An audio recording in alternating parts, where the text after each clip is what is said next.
안녕하세요. 저는 40대 주부입니다. 조언을 구하고자 사연을 보냅니다. 저는 일찌감치 남편을 만나 결혼을 했습니다. 그리고 곧바로 아들을 하나 가지게 되었지요. 아들이 태어나면서 회사는 그만두었습니다. 저는 일찌감치 남편을 만나 결혼을 했습니다. 그리고 곧바로 아들을 하나 가지게 되었지요. 아들이 태어나면서 회사는 그만두었습니다. 아무래도 회사를 다닐 때보다는 몸이 편했습니다. 그렇게 저는 전업주부가 되었고 그냥 평범한 아줌마처럼 살게 되었습니다. 남편과도 사이가 나쁘지는 않았습니다. 그렇다고 사이가 엄청 좋은 편도 아니었고요. 잠자리도 많이 뜸해진 상태였습니다. 가끔은 내가 여자로서 매력이 없나 싶기도 했고 젊은 시절을 다 보낸 것 같아서 아쉽기도 했지요. 가끔 동네 아줌마들과 비슷한 하소연을 하기도 했죠. 그래도 아들이 커가는 걸 보는 건 큰 낙이었습니다. 아들은 말썽도 피우지 않고 잘 커나갔죠. 하지만 점점 아들과는 거리감이 느껴졌습니다. 사춘기를 지나더니 제 품에서 벗어나는 게 느껴졌죠. 조금은 서운하지만 아들이 성장하는 거라 괜찮았습니다. 어느새 아들이 독립할 시기가 오는구나 싶었습니다. 저는 아들과 많은 시간을 보내고 싶었지만 아들은 바빠서 저랑 시간을 보낼 여유도 없었습니다. 그러다 보니 혼자인 시간이 점점 많아지더군요. 남편도 늦게 들어오는 경우가 많았죠. 그래서 남아도는 시간에는 아줌마들을 만났습니다. 카페에서 수다를 떨기도 했고 운동도 함께 했죠. 그 무렵 동네 아줌마들과 골프도 배우기 시작했습니다. 오랜만에 하는 운동이라 쉽지는 않았습니다. 그래도 공이 딱딱 맞아갈 때 재미가 있었습니다. 함께 운동하는 엄마들과도 수다를 떠는 게 재미있었죠. 그래서 거의 매일 오전에는 골프 연습장을 다녔습니다. 남편도 잘해보라며 골프채도 사주더군요. 가끔은 남편이 자세를 가르쳐주기도 했습니다. 덕분에 남편과도 오랜만에 대화도 나누고 했네요. 무엇보다 공동의 이야깃거리가 생겨서 좋았습니다. 이럴 줄 알았으면 진작에 배울 걸 그랬나 싶었죠. 그래도 평소에는 동네 아줌마들과 연습장을 나갔습니다. 그리고 그곳의 프로님께 골프를 배웠지요. 이제 30 정도의 프로님은 무척 진지한 사람이었습니다. 외모도 무척 잘생긴 편인데 친절하기까지 했지요. 그래서 아줌마들이 엄청 좋아하는 프로님이었습니다. 저도 처음에는 프로님이 제 몸을 만져서 긴장을 했습니다. 하지만 잘생긴 남자와의 스킨십이 싫지는 않더군요. 은근히 긴장도 되지만 기분도 좋았습니다. 나중에 제 골반을 잡아줄 때는 은근 쾌감을 느꼈습니다. 이러면 안 되는데 하면서도 묘하게 자꾸만 원하게 되었죠. 그래서 자꾸만 질문을 하고 접촉을 요구했지요. 프로님에게 골프를 배우면 대화도 많이 하게 되었습니다. 사적인 대화에서도 프로님은 귀를 기울여 주셨죠. 어리지만 참 매너 있는 남자구나 싶었습니다.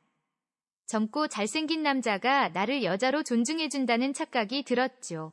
혼자 이 남자도 나를 여자로 보는지도 궁금해질 정도였죠.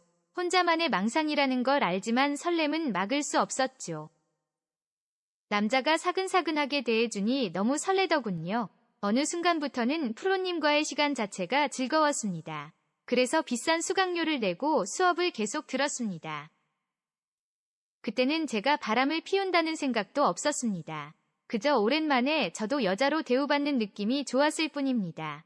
그렇게 조금씩 프로님과의 시간을 즐기고 있었죠. 그러던 중 프로님이 제게 머리 올려야 할 것 같다고 했습니다. 필드를 처음 경험한다는 의미였죠. 하지만 그 말에 본래 뜻이 자꾸 떠오르더군요. 옛날 기생이 처음 남자를 맞이한다는 뜻으로 알고 있었죠. 마치 제가 첫 남자를 맞이하는 기생이 된 것 같았죠. 그렇게 저는 프로님을 통해 필드로 나가게 되었습니다. 첫 번째 필드 경험은 실수의 연속이었습니다. 하지만 프로님이 옆에서 계속 도와주었지요. 덕분에 성적은 엉망이지만 나름 즐거운 시간이었습니다. 그리고 그날 함께 간 일행들과 저녁 식사를 했습니다. 그 과정에서 술도 함께 마시게 되었죠. 오래 걸어서 그런지 금방 몸이 피곤해지더군요. 다들 대리기사를 불러서 집으로 돌아들갔습니다. 그런데 저는 프로님의 차로 이동하기로 했었습니다. 그래서 우리 둘만 남으니 묘한 기분이 들더군요. 자꾸만 머리를 올린다는 이야기가 떠올랐죠. 마치 첫 경험을 하는 여자아이가 된 기분이었죠. 그리고 프로님께 잠깐만 놀다가 가자고 했습니다. 뭘 해야 한다는 생각은 없었습니다. 그냥 이렇게 여자로서 사랑받는 기분을 즐기고 싶었죠. 그리고 프로님도 잠깐만 쉬었다가 가자고 하더군요. 그게 무슨 의미인지 모르지는 않았습니다.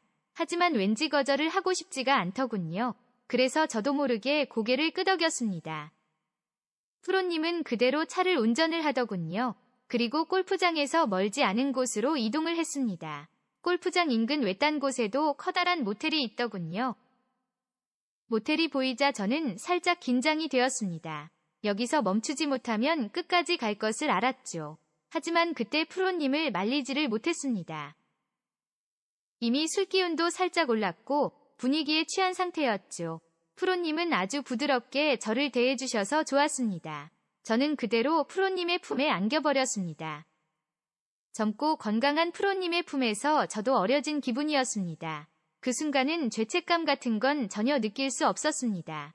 저는 너무 황홀한 기분을 즐길 수 있었습니다. 관계가 끝날 무렵에야 작은 후회가 있었습니다. 제가 저지른 짓에 대한 두려움이 있었죠. 하지만 프로님의 감미로운 말을 들으며 두려움도 있었습니다. 오랜만에 여자로서 사랑받는 기분에 너무 취한 것이었죠. 그 뒤로 골프 연습을 핑계로 프로님과 자주 만났습니다. 주로 연습장이 끝날 무렵에 연습장을 갔습니다. 몇 번이고 프로님에게 안기면서 여자로서 기쁨을 즐겼습니다. 프로님이 조금씩 과한 요구를 하더라도 모두 들어주게 되었죠. 이전이라면 상상도 못할 속옷도 사입게 되었지요. 만나지 못할 때에도 항상 서로 연락을 하게 되었습니다. 가끔은 제게 야한 사진을 요구하더군요. 처음에는 망설였지만 저는 그의 요구를 들어주었습니다. 화장실에서 옷을 들추고 사진을 찍어서 보내주었던 것이죠. 엄청 망설이다가 바로 지우라고 하면서 보냈습니다. 하지만 프로님은 엄청 기뻐하더군요. 딱 한 번만이라고 생각을 했었지만 이후에는 전신을 찍은 사진도 보내기도 했고 점점 도를 넘은 영상도 찍어서 보내기도 했습니다. 처음에는 부끄럽고 두려운 기분이 들었지만 점점 몰래하는 그 행위에 스릴을 느끼게 되었군요. 그래서 점점 사진이나 영상을 보내는데 무감각해지고 있었죠. 나중에는 남편이 있는 시간에도 사진을 찍곤 했습니다. 화장실에서 몰래 사진을 찍어서 보내기도 한 것이죠. 그때는 정말 제가 미쳐 있었던 것 같습니다. 그러다 저는 생각지도 못한 치명적인 실수를 저질렀습니다. 주말 저녁에 남편과 아들은 각자의 시간을 보냈죠. 남편은 TV 앞에 있었고 아들은 자기 방으로 들어간 상태였죠. 그때 프로님에게 연락이 왔습니다. 프로님은 이번에도 은큼한 사진을 요구했습니다. 눈치를 보니 아무도 제게는 관심을 두지 않았죠. 그래서 주방에서 눈치를 보며 사진을 찍었습니다. 그런데 프로님은 그 사진으로 부족하다고 하더군요. 이번에는 화장실로 가서 좀 더 과감한 사진을 찍었습니다. 프로님이 아닌 누군가에게 보이기 민망한 그런 사진이었죠. 몇 장을 찍어서 그 중에서 그나마 괜찮은 사진을 골랐습니다. 그런데 그때 남편이 저를 찾는 소리가 들렸습니다. 그래서 급히 사진을 골라서 톡으로 프로님에게 보냈지요. 그리고 급히 나가서 남편에게 갔습니다. 남편이 해달라는 것을 해주고 돌아서서 전화기를 다시 보았습니다. 프로님의 반응을 보려고 전화기를 열었지요. 그때 저는 등골이 서늘해지는 기분이었습니다. 급히 사진을 보낸다는 것이 실수로 아들에게 보낸 것이었죠. 너무 놀라서 보았더니 아들이 이미 확인을 한 상태였습니다. 차마 누구에게도 보일 수 없는 사진이었습니다. 거기에 프로님께 아양을 떨며 보낸 대화까지 있었죠. 아들이 그 모든 것을 보아버린 상태였지요. 식은땀이 나고 심장이 내려앉는 기분이었습니다. 하지만 아들에게서는 아무런 말이 없었습니다. 어떻게 해야 할지 미치겠더군요. 하지만 일단 해명을 해야 했습니다. 그래서 아들에게 빠르게 톡을 보냈습니다. 실수로 잘 못 보냈으니까 지우라고 했지요. 하지만 그 순간 아들이 제게 물어오더군요. 엄마 혹시 바람 피우냐고 하더군요. 그제야 그동안 저지른 일들을 깨닫게 되었습니다. 뒤늦게 후회와 죄책감이 몰려왔지요. 하지만 아들에게 사실대로 말할 수 없었습니다. 일단은 친구들끼리 장난치던 거라고 둘러댔고 아들에게 사진도 모두 지우라고 했습니다. 하지만 아들은 아무런 말이 없었습니다. 그 뒤로 아들과 눈이 마주치는 게 두려웠습니다. 아들이 제 은밀한 모습을 모두 보았고 제가 바람핀 사실도 알고 있을 것입니다. 혹시나 남편에게 이야기를 하지 않을까, 아들이 나를 어떻게 바라볼까, 모든 것이 두려웠습니다. 저는 곧바로 프로님과의 대화를 모두 지웠고 제가 찍었던 사진도 모두 삭제를 했습니다. 하지만 이미 아들이 알게 된 이유였죠. 그래서 남편이 없을 때 아들과 대화를 나누었습니다. 아들은 더러운 사진은 지웠다고는 하더군요. 하지만 제게 엄청 화를 내더군요. 대체 어떤 친구기에 그런 사진을 보내냐고 했죠. 제 변명이 말도 안 된다는 것은 아들이 모를 리 없었죠. 저는 아무런 말도 할 수 없었습니다. 저는 아들에게 눈물을 흘리며 사과를 했고 다시는 그런 일이 없도록 하겠다고 말을 했습니다. 아들은 제게 집요하게 누구인지 물어보더군요. 그때는 아들이지만 너무 무서웠습니다. 그 뒤로 아들은 원망 어린 눈으로 쳐다봅니다. 그리고 종종 제 전화기를 아들이 확인을 하고 있지요. 하지만 저는 그런 아들의 요구를 거절하지 못합니다. 혹시나 남편도 알게 될까봐 두려웠지요. 착하기만 했던 아들이 이제는 너무 무섭습니다. 집에서도 매번 신경질적으로 저를 대합니다. 상황을 모르는 남편은 그런 아들을 혼내기도 했지요. 덕분에 아들과 남편의 사이도 좋지 않아졌습니다. 제 잘못으로 인해 가족이 엉망이 되어버렸습니다. 뒤늦은 후회와 죄책감에 하루하루가 힘이 드네요.